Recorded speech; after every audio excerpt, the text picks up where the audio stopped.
Bienvenidos a su programa Diálogos Civiles. En esta nueva edición tenemos la oportunidad de conversar con una gran profesora del derecho romano, una persona que yo he tenido la oportunidad de conocer durante mi estadía en la Universidad de Salamanca, y a quien en definitiva todos sus alumnos y las personas que han tenido la oportunidad de acompañarla en sus diferentes actividades académicas, sin duda generan mucha admiración, ¿no? Ella es la doctora Amelia Castresana. Ella es catedrática de Derecho Romano de la Universidad de Salamanca, es también licenciada en Filología Clásica por la Universidad de Salamanca, ha sido también profesora visitante de la Universidad de Köln en Alemania y de la Pontificia Universidad Católica de Chile.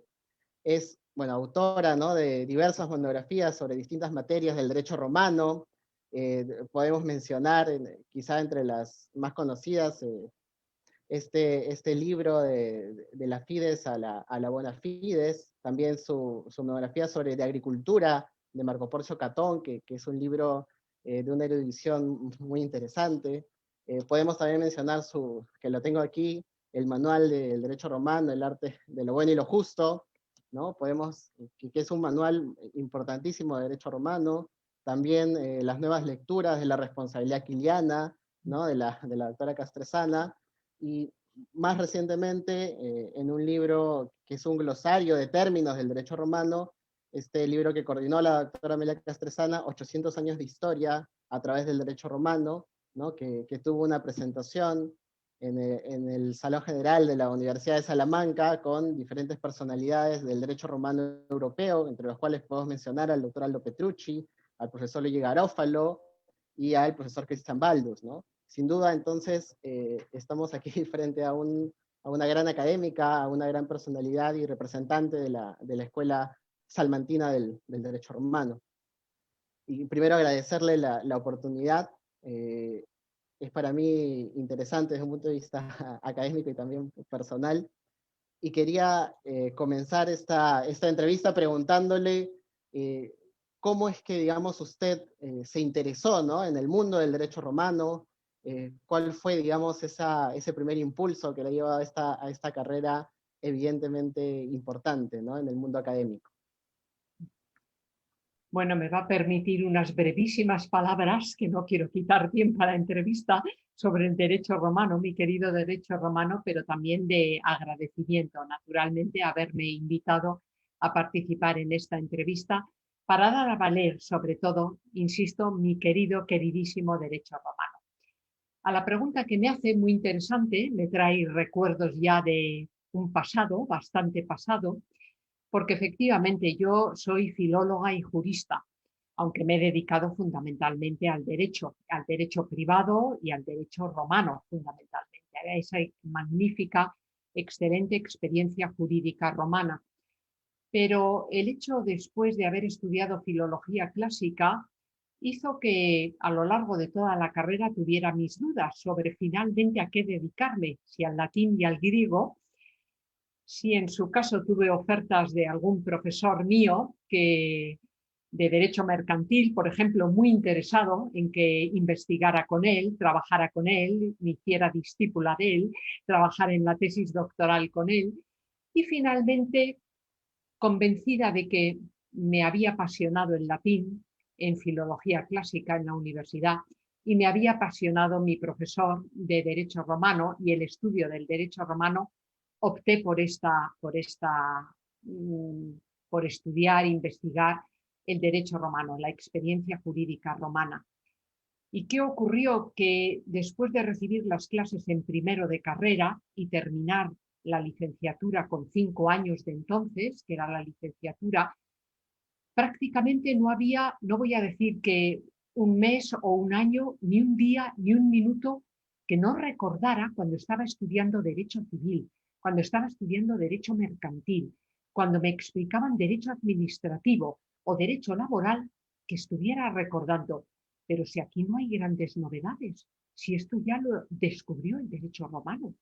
Esto me recuerda alguna cuestión del derecho público romano, cuando hablábamos de las leyes, alguna cuestión del derecho privado romano, cuando en derecho civil me explicaban el testamento, los legados, el fideicomiso, o me explicaban obligaciones y contratos, o me explicaba la propiedad y la posesión, o derechos reales sobre cosas de propiedad ajena.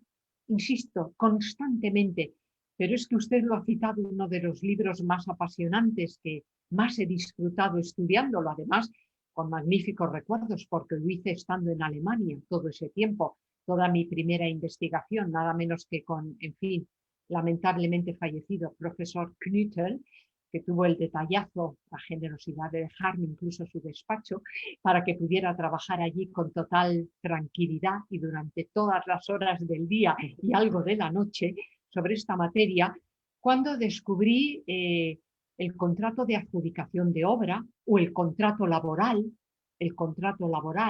o la discusión sobre las condiciones generales de contratación, en fin, insisto, es que a lo largo de toda la carrera casi no hubo ni un minuto, ni un día, ni una semana, ni un mes que no recordara al hilo de las explicaciones de magníficos profesores que tuve en diferentes materias, en diferentes asignaturas, que no me viniera al recuerdo, con lo cual opté finalmente por lo que opté, dedicarme al derecho romano.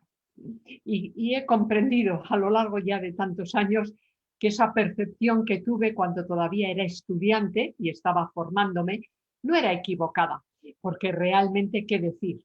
¿Qué es lo que no encuentras?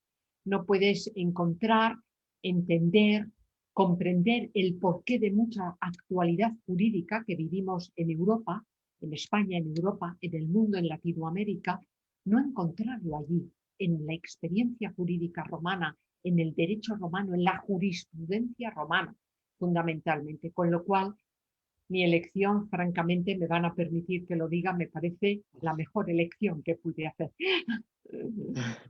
No, por supuesto, creo que todos estamos de acuerdo con eso, habida cuenta también de su excelente obra. Y al hilo, digamos, de lo que ha mencionado al final, ¿qué nos puede decir el derecho romano ahora, digamos, ¿no? Frente a esta realidad tan peculiar, tan exigente que nos ha tocado vivir en estos tiempos, tan inesperada también, ¿no? Para la mayoría de nosotros, ¿no? Sí. Pues fíjese que esta pregunta que me hace, si me la hubiera hecho hace un año, o año y medio, antes de que empezáramos con esta situación excepcional de esta pandemia, de este maldito coronavirus, COVID-19, que estamos viviendo en todo el mundo, ¿verdad? Y todavía, en fin, pendiente de que las vacunas prosperen, avancen y finalmente quedemos toda la ciudadanía de todo el mundo completamente inmune. Insisto, hace año y medio, 2 años o 5 o 10, probablemente me hubiera limitado solo a decirle algo de lo que ya he insinuado.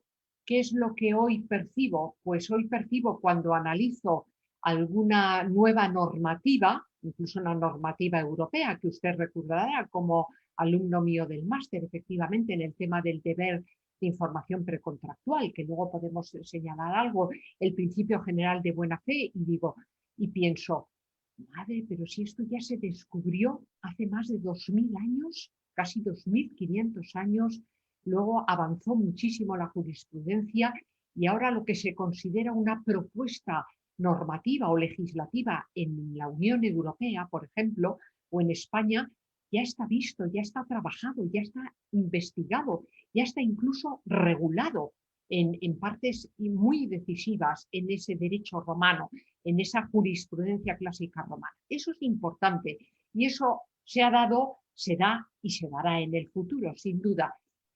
Pero hoy quiero destacarle, porque además algún artículo de prensa que me han mandado algunos colegas, amigos, que escriben habitualmente en la prensa artículos, cuando se habla de la dignidad, cuando se habla de la libertad, cuando se habla de la seguridad, de la ciudadanía, automáticamente, o cuando también a veces tengo que mencionarlo sin duda, cuando hay tantas, me van a permitir entre comillas, peleas políticas, en muchos casos discusiones políticas entre extrema derecha, izquierda o extrema izquierda, y no son capaces de buscar, no digo el centro, sino buscar un acuerdo, tener un buen talante, una buena predisposición. Pues indudablemente, insisto, lo he visto en artículos de prensa últimos, al menos en España, en diferentes periódicos nacionales, he visto esas referencias a apelar a esa libertad, a esa dignitas del ser humano, de la persona, del individuo, del ciudadano. Y claro, eso inevitablemente me trae al recuerdo un momento para mí muy determinante, que es el paso de la monarquía a la república, la lucha de la plebe frente al patriciado privilegiado desde el punto de vista político, social, económico, jurídico, y cómo consiguieron llegar a acuerdos, cómo consiguieron hacer cesiones, tratar de entenderse, tratar de pactar, tratar de acordar, y cómo se hizo necesario reconocer esa dignidad de la persona, dignidad del ser humano, de la persona, cómo la libertad del ciudadano, de la persona. Por tanto, el derecho romano aporta, y la experiencia clásica romana aporta muchísimo en derecho privado, sin duda, y de eso vamos a hablar algo, supongo, alguna cuestión, o la fides, que usted algo comentaba y que vamos a seguir hablando, la lealtad interpretada como la lealtad a la palabra dada, el cumplimiento de la palabra dada y de los acuerdos convenidos, pero también la buena fe, es decir, buscar el equilibrio, la equidad, la justicia, ars boni et aequi, eso es el derecho romano, por eso lo pongo en el título de mi manual, el arte de lo bueno y de lo justo. Por tanto, equidad, justicia, libertad, dignidad, valores, podríamos decir personales, Sí. pero valores sociales que hay que considerar y tener muy presentes, también en nuestro ámbito, en el ámbito del derecho, indudablemente. Sino que es algo que a veces pareciera, digamos, que esta característica, digamos, de la solidaridad, ¿no? Que se traduce a través de la buena fe hoy en día, eh, no fuera relevante, ¿no? Quizá por alguna influencia quizá del common law, no lo sé, ¿no? Que tiene otra manera de entender las relaciones privadas, las relaciones particulares. Sí. Y a propósito de eso, justamente, ya entrando, digamos, a un tema un poco más concreto en el mundo del derecho romano, usted tiene una monografía dedicada, pues, al tránsito, ¿no? De la fides a la bona fides, de esta interrelación, de esta categoría, digamos, cómo se va creando de una cualidad moral, ¿no? A una categoría jurídica propiamente, ¿no? Y creo yo que es un tema que sigue siendo relevante el día de hoy, ¿no? Y en todo caso, a la luz, digamos, de, por ejemplo, hoy en día, que se discute mucho acerca de si se debieron o no renegociar los contratos a propósito de la pandemia, en los arrendamientos de negocios y demás cuestiones, eh, ¿qué relevancia tiene, digamos, para, no solamente para el académico, sino también para el abogado, reflexionar sobre este tránsito, ¿no? En el mundo romano, esta preocupación de los romanos por estas cualidades en su momento identificadas con el bonus vía, ¿no? En su momento identificado con la persona correcta, podría tener a día de hoy para nosotros, ¿no? Sí, sí, ya con todo lo que ha planteado usted, ya casi ha dado previamente la respuesta con la pregunta.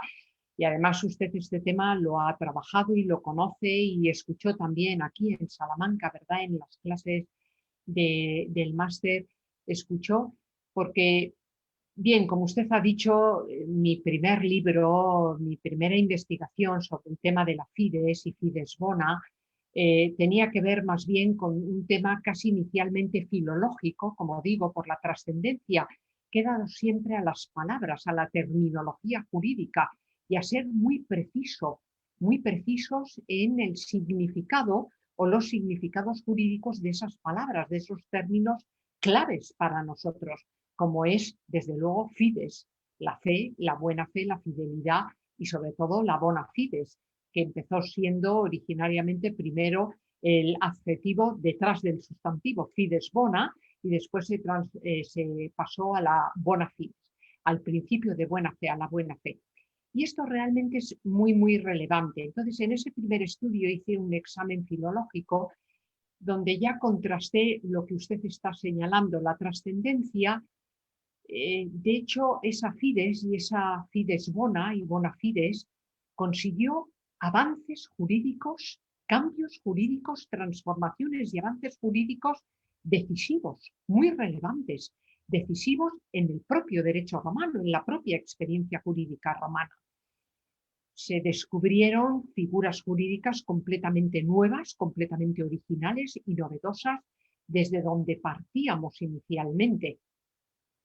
O se terminó consiguiendo que figuras que estaban, ciertas prácticas, vamos a llamarlo, ciertas situaciones de facto, ciertas prácticas simplemente que se daban, como por ejemplo el fideicomiso, consiguió que terminara reconociéndose como una figura jurídica más, como una institución jurídica más importante, trascendente, relevante dentro del mundo de la sucesión mortis causa, de la herencia, etc.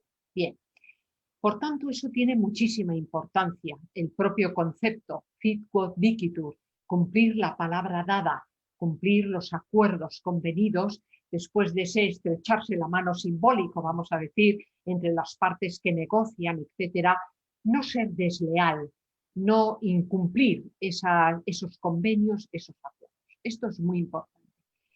Pero en toda esa historia las cosas cambiaron para mí muy satisfactoriamente cuando hice ese descubrimiento de la Fides y Fides Bona o Bona Fides y de la influencia que tuvo sobre ese que comentábamos antes de pasada, ese deber de información precontractual, por ejemplo.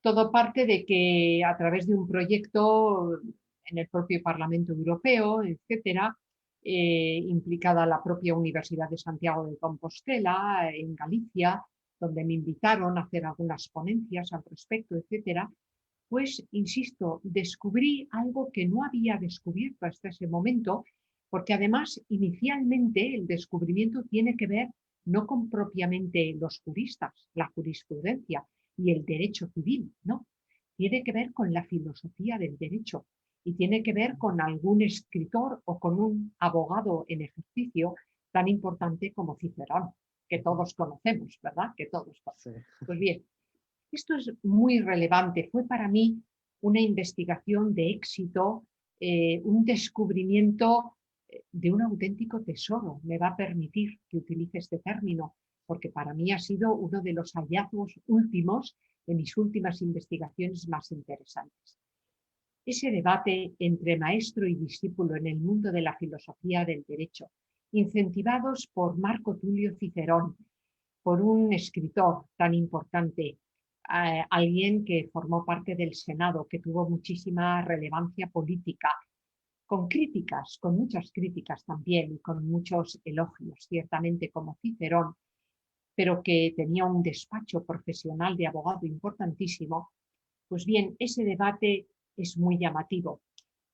¿Qué sucede? Que se considera que a veces hay que cumplir ese fit quod dicitur, la palabra tal cual se ha señalado y no el incumplimiento de la palabra, pero a veces la equidad, la solidaridad, la dignidad de las personas exige algo más y exige tener en cuenta cumplir la palabra literalmente, pero también tener en cuenta las necesidades de ese equilibrio entre las dos partes intervinientes en el contrato, entre vendedor y comprador, en este caso, el equilibrio, evitar engaños, manipulaciones, voy a decirlo, conspiraciones o manipulaciones o maniobras que llevan a cierto engaño, a ciertas falsedades, a fingir algo que no es real y que una de las partes intervinientes, la más débil, la más debilitada, lo percibe, no lo percibe en ese momento cuando está negociando, se estrecha la mano con la persona que negocia, firman el contrato, firman el acuerdo y finalmente descubre que si hubiera sabido esto, si hubiera tenido esta información, finalmente no hubiera firmado este acuerdo o hubiera exigido una bajada de precio, hubiera tenido que negociar o introducir alguna otra condición general o alguna otra cláusula, cosa que no he hecho porque no fui capaz de descubrir esto. Mientras que la parte interesada, cuando negocia, se da cuenta de que mejor cerrar los labios, guardar silencio, no hablar, no contar, no explicar, no aclarar, no precisar, no matizar determinados detalles, determinadas cuestiones. Por tanto, insisto, el bonum y el aecum forma parte de mi querido derecho romano y es determinante y hace que sea buena fe y ese principio general de buena fe se convierta en principio general en todo el mundo, con carácter universal y que abarque ámbitos muy distintos, aunque insisto, el mayor descubrimiento más amplio y más importante en Roma tuvo que ver quizá con esta figura que estoy mencionando. Claro, es la que probablemente sea una de las que más ha trascendido, ¿no? En el mundo del derecho romano germánico, ¿no? Bueno, yo quería preguntarle, digamos, también acerca de sus últimas investigaciones. Justo me había comentado usted que había publicado recientemente en España este libro que es La invisibilidad del sexo femenino, una historia de silencios y desigualdades, ¿no? Y quizás nos podría comentar un poco sobre esta obra. Sí, sí, sí. Sí, pues también me sucede un poco lo mismo con el tema que antes hemos tratado, en el sentido de que hace ya muchos años publiqué un primer muy librito, muy pequeño, muy breve, sobre el catálogo de virtudes femeninas, donde estudié fundamentalmente las características y las condiciones de aquella mujer que a los 12 años contrae matrimonio, cumpliendo con las normas de vida y las reglas de vida y de conducta diarias habituales de esa que ha de convertirse en esposa y madre de familia, como tal matrona.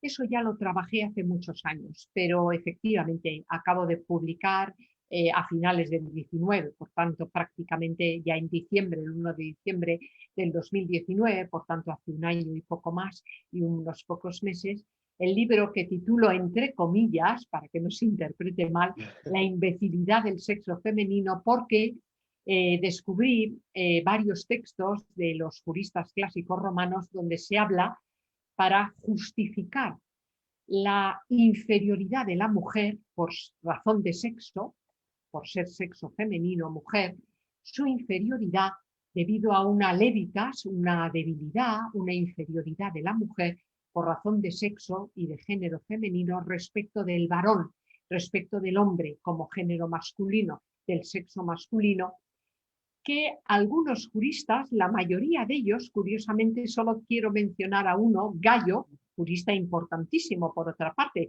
que estudió también sus instituciones, que es un manual, en definitiva, que trabajaban los estudiantes en la Universidad de Roma, en las distintas universidades en Occidente y en Oriente del Imperio Romano, cuando estudiaban el derecho romano allí, trabajaban ese manual de Gallo, que quiso hablar de la debilidad, la inferioridad, levitas, pero evitó el término imbecilitas, curiosamente, y no quiero dejar de mencionarlo en esta entrevista. Pero bien, pero la inmensa mayoría de sus colegas, de los juristas, sí hablaban de esa imbecilitas, insisto, como justificante de una inferioridad del sexo femenino de la mujer que requiere de esa tutela, de ese amparo, de esa protección permanente del varón, lo cual implica a su vez no solo tutela, sino que implica dominar, controlar, gobernar la vida personal y también la vida jurídica de la mujer.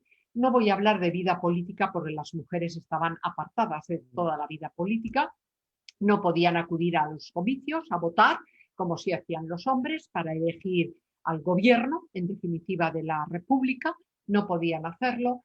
Por tanto, de la vida política no voy a hablar, pero sí de la vida social y de la vida familiar y personal. Esto es muy importante.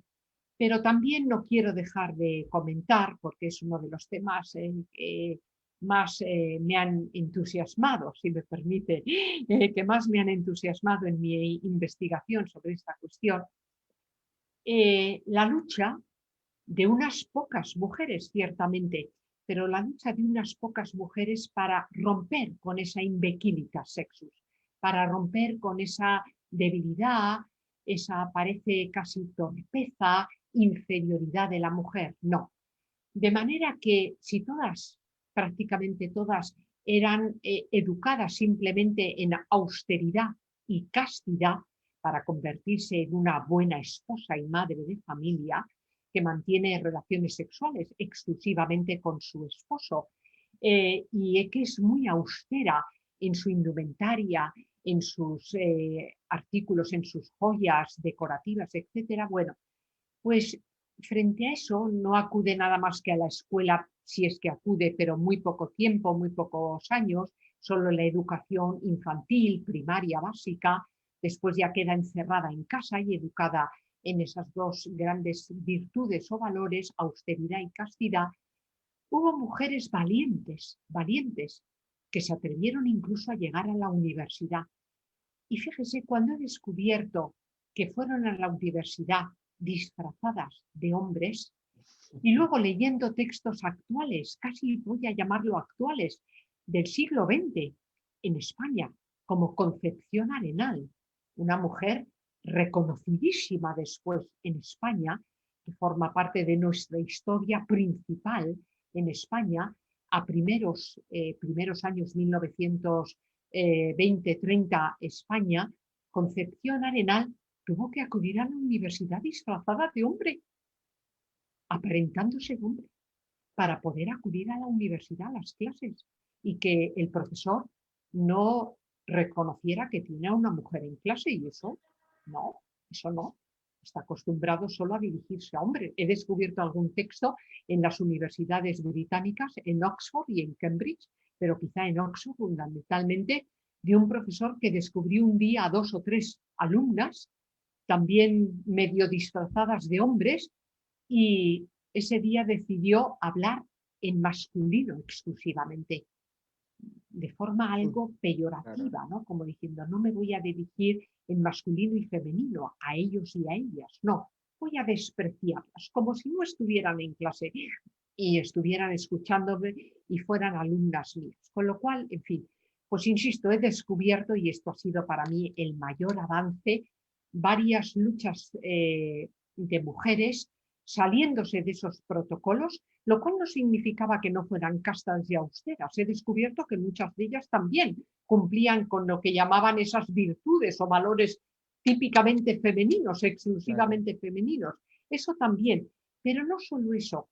He descubierto que lucharon por ir a la universidad y si hacía falta por tomar profesores que fueran a su casa privadamente para educarlas, para cultivarlas, que estudiaban horas y horas en casa.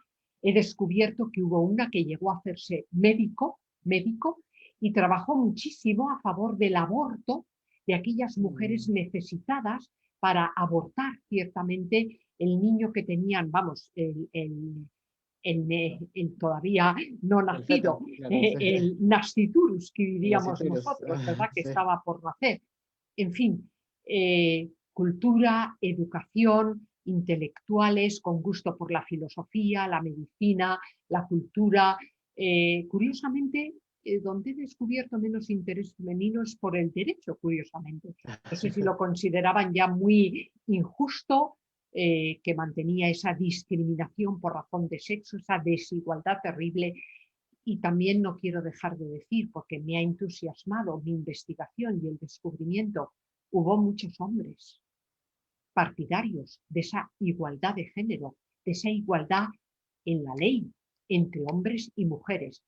Y también destacar las importantes manifestaciones feministas contra las violaciones que sufrieron algunas mujeres. Hubo 3 o 4 violaciones.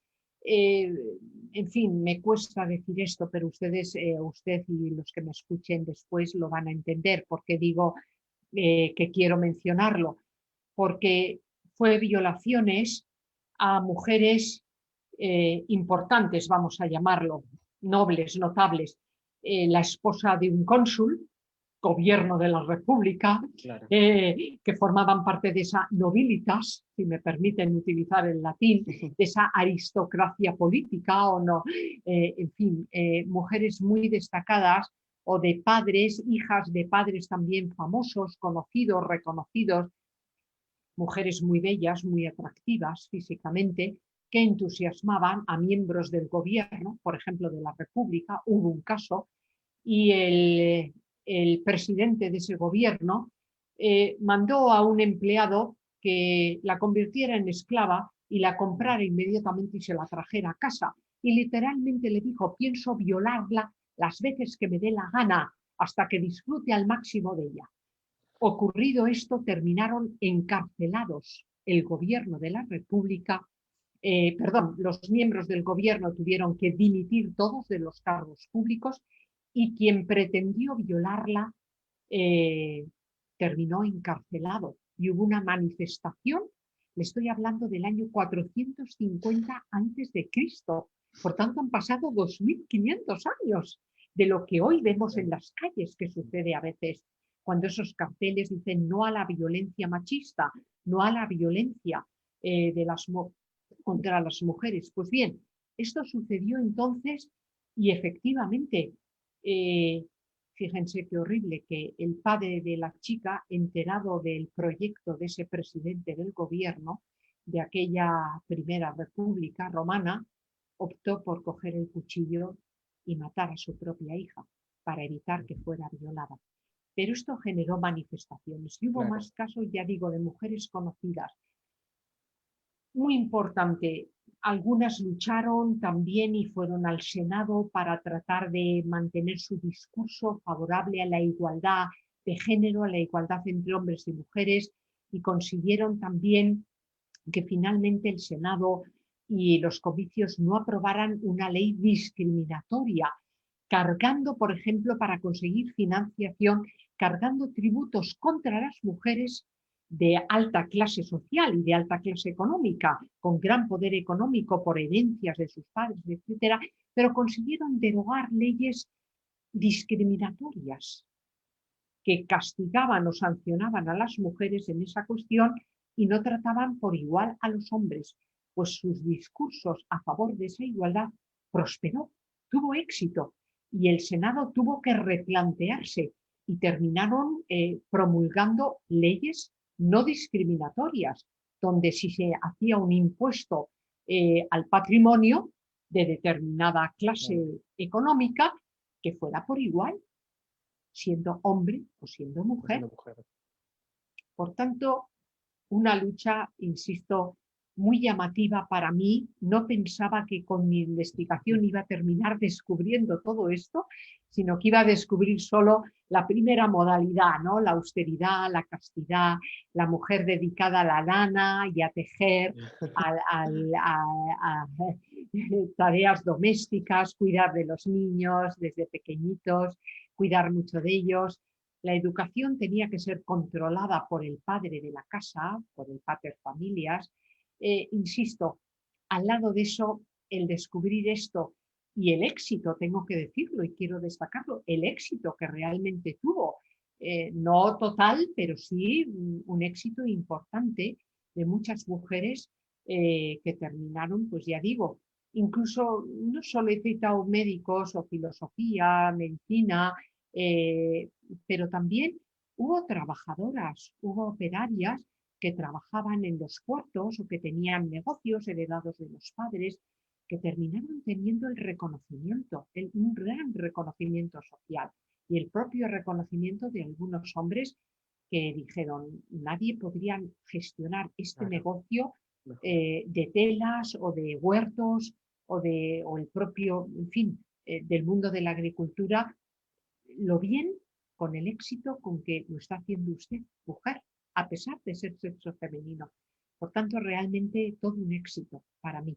El descubrir esto en Roma hace más de 2000 años y el ver las consecuencias que realmente tuvo. Y insisto, Carlos, quiero destacar que hubo muchos hombres también que se pusieron del lado de esas mujeres que reivindicaban esa igualdad.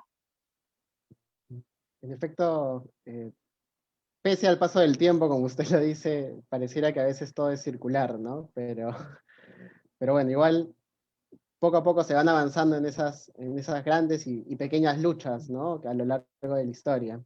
No, sí, ahora que usted comentaba este tema de las abogadas, y, perdón, de las mujeres que entraban a la universidad, se me venía a la mente en el caso del Perú, por ejemplo, le comento que no fue hasta 1875 que hubo una abogada peruana, ¿no? Que es Trinidad María Enríquez, en la ciudad mm, de Cusco, ¿no? Que accedió por primera vez a la universidad y que estudió Derecho, pero a la cual no la dejaron, lamentablemente, de todas formas, no pudo, digamos, ejercer nunca la abogacía, porque cuando se encontraba, digamos, en el proceso de conseguir la autorización para poder ejercer, tuvimos la guerra con Chile, ¿no? Y mm, bueno, eso detuvo todo, ¿no? No sería hasta mucho después, recién que aquí en el sí, caso peruano, digamos, las mm, mujeres podrían acceder mm, a eso, que ahora creo que la mayoría de abogadas en el caso peruano son mujeres.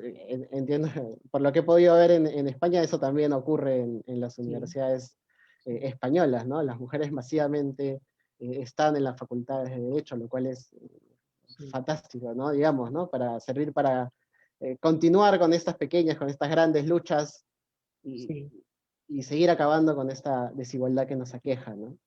Me había olvidado de comentar yo al comienzo que usted también va a tener este reconocimiento del Premio Internacional Sino Álvarez, ¿no? Que se otorga por el Colegio Notarial de Madrid, ¿no? No quería terminar sin comentarlo, digamos, como para relevar más el lugar que usted ya tiene ganado en la academia, no solo sí. española, europea, sino también, espero que iberoamericana.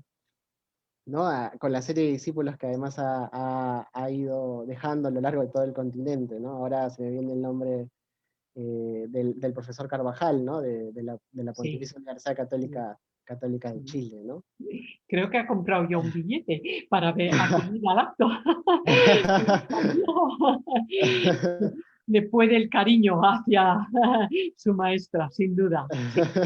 Ha sido una inmensa alegría. Yo había asistido hace años cuando se lo concedieron. Es un premio internacional, Ursicino Álvarez, que lo entrega la Fundación y el Colegio Notarial, y se celebra allí, que es un lugar además emblemático, precioso. Y yo asistí hace años cuando se lo concedieron, porque yo creo que si hiciéramos un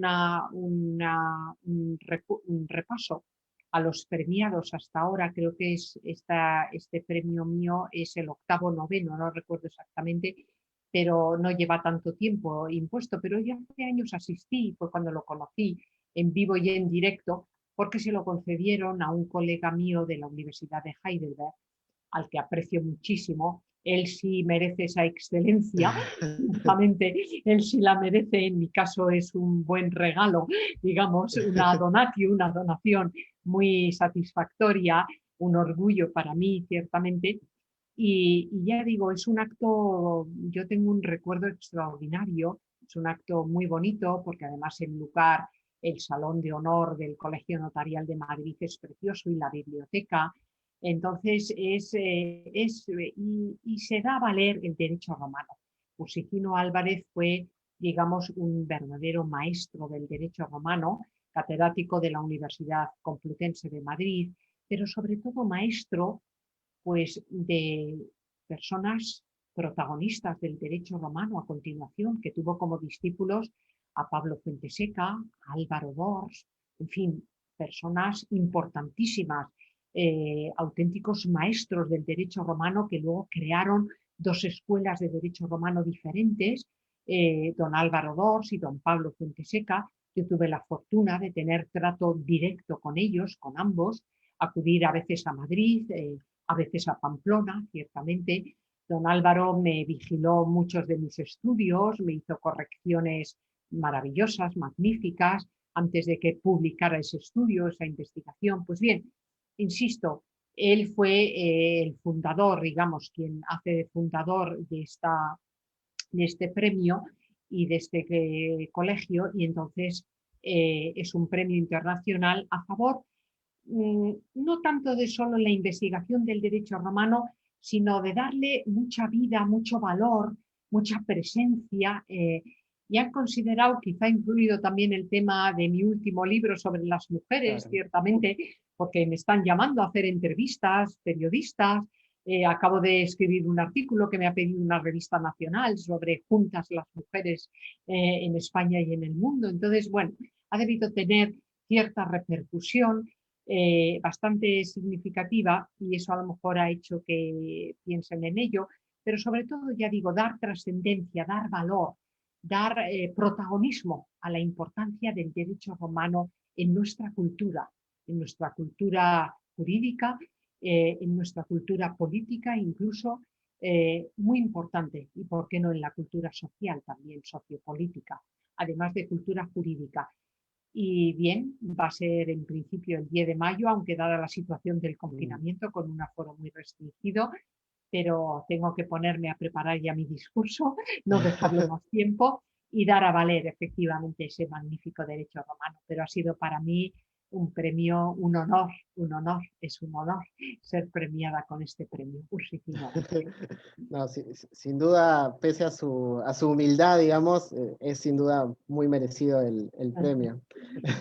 Sí, ahora que hablaba de estos profesores, se me venía a la mente cómo usted contaba en las clases, digamos, la relación que también creo, la relación académica que mantuvo también con el profesor Tomás y Valiente, ¿no? Que usted Sí. nos contaba también.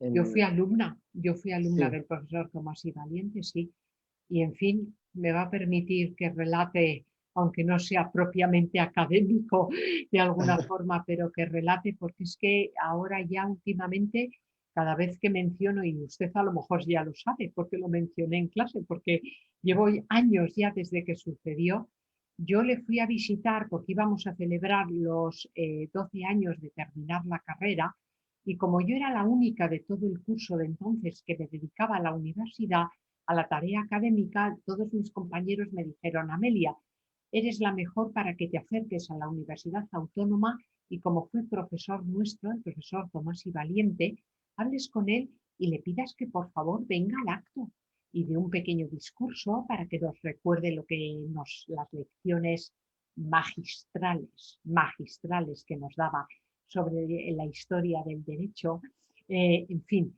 sobre todo trabajaba toda la historia del derecho, empezábamos prácticamente desde los finales, hablaba incluso de la compilación de Justiniano, empezábamos casi en el final del derecho romano, digamos, y llegaba hasta el 19, pero trabajaba muchísimo el tema de las codificaciones y del siglo XIX, bueno, muy importante. Pues bien, y le fui a visitar.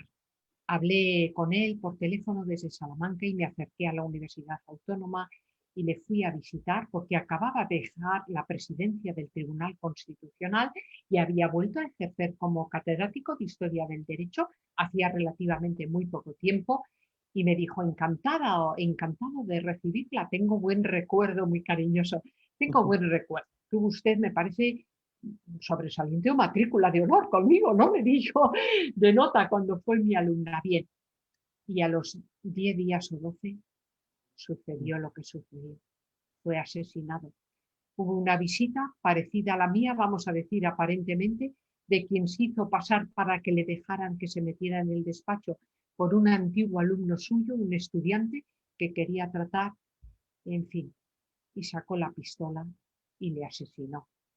Y eso fue terrible, terrible, absolutamente terrible, con el buen recuerdo que teníamos de él, la carrera que terminó haciendo en Madrid tan importante, que no solo fue él, también estuvo quien fue profesora nuestra, de forma también muy excepcional, una catedrática en femenino, doña Gloria Begué, la profesora doctora doña Gloria Begué, que nos dio Economía y Hacienda Pública en segundo y tercero de carrera y compartió con él el Tribunal Constitucional.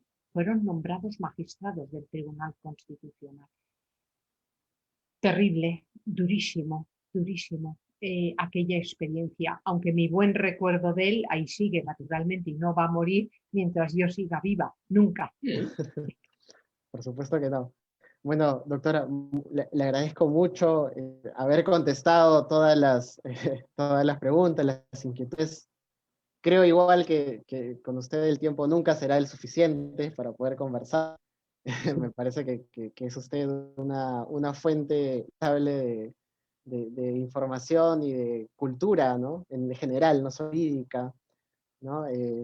Y bueno, yo le agradezco mucho. Me gustaría igual que quizás usted nos dé algunas recomendaciones o consejos para aquellos que se inician en la vida académica y aquellos que tienen el más gran reto aún de iniciarse en la vida o en el mundo del derecho romano hoy en día, ¿no?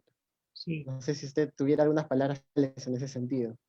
Sí, bueno, en este sentido, quizá resulte, si me permite, un poco antigua, entre comillas, ya soy mayor, por tanto tampoco es sorpresa en este sentido, pero un poco antigua porque aquellos que vayan a dedicarse al mundo académico y vayan a investigar, tienen que estudiar, investigar, yo casi mi primer consejo, mi primera recomendación sería siempre hacerlo con tranquilidad, hacerlo con detalle y hacerlo de forma muy, muy rigurosa. Hacerlo de forma muy rigurosa. ¿Qué hay que hacer? Leer ampliamente, buscar el tema principal que más interese, pero inmediatamente informarse de cuáles son los temas, vamos a llamarlo, colaterales, ligados, vinculados, pero de carácter colateral a ese tema principal, estudiarlo con detalle, leerlo, yo diría que hay que leer párrafos, páginas, capítulos, una, dos y tres veces incluso, repetir esa lectura, insisto en ello, tomar nota, apuntar, tomar nota y hacer siempre lecturas de primera mano, no copiar simplemente texto de alguien que lo cita, no, porque esas citas son diferentes. Otra cosa es que haya que utilizar las notas a pie de página, por supuesto, pero después de leer directamente el artículo, la monografía, todo lo que tienes que estudiar sobre lo que hay que investigar. Y tratar después de generar, antes de, cuando se está haciendo ese estudio, esa investigación, iniciando el mundo académico, se está trabajando una tesina o se está trabajando una tesis doctoral o se quiere escribir un artículo de investigación, una vez que se hace esa lectura pausada, detallada, minuciosa, insistiendo en leer siempre de primera mano las cosas y tomar nota de ello, meditar, hacer una pausa en esas lecturas y meditar un poco sobre cuál es el tema más interesante, qué puede investigarse mejor, con más acierto, qué debe conectarse una investigación con otra, un tema con otro, y empezar después a escribir directamente, aunque haya que corregir varias veces. Además de, lógicamente, estudiar, leer y estudiar o trabajar, investigar algunas materias parejas, algunas materias paralelas que haga falta investigar o estudiar para poder, digamos, acertar finalmente. Gustará más o menos la investigación, gustará más o menos el libro, la monografía, el artículo de investigación, pero indudablemente yo lo que propongo siempre es hacerlo de forma correcta, de forma correcta. Y eso implica trabajar muchas horas, muchos días, muchos meses en esa materia, en ese tema, leer todo en directo, darle vueltas en la cabeza para que se lo entienda bien y insistir en buscar la materia, a ser posible, hombre, inédita, original, ahora ya es muy difícil. Y en derecho romano más, ahora es muy Sí. difícil porque ya no se producen cambios, modificaciones legislativas como se pueden producir en otras materias o en otras materias vivas actualmente, ¿verdad? Como en civil o mercantil o administrativo o laboral o penal, por supuesto que sí. Pero, insisto, siempre hace unos descubrimientos de última hora, a veces inesperados, pero muy prósperos, muy beneficiosos. Bueno, muchas gracias, profesora Castresana. Bueno, para mí ha sido una experiencia muy interesante y realmente, bueno, espero que mantengamos todavía el contacto cartular por correos que siempre mantenemos y nada, desearle lo mejor siempre a usted y reiterarle mi agradecimiento por esta oportunidad de entrevistarla, ¿no? Muchas gracias y también a los que nos están siguiendo, ¿no? Pues muchas gracias a usted, Carlos. Espero seguir teniendo algunos alumnos más que se parezcan a usted y que me dejen ese buen sabor de boca. Muchísimas gracias. Muy agradecida por su ofrecimiento, por su invitación y por haber participado.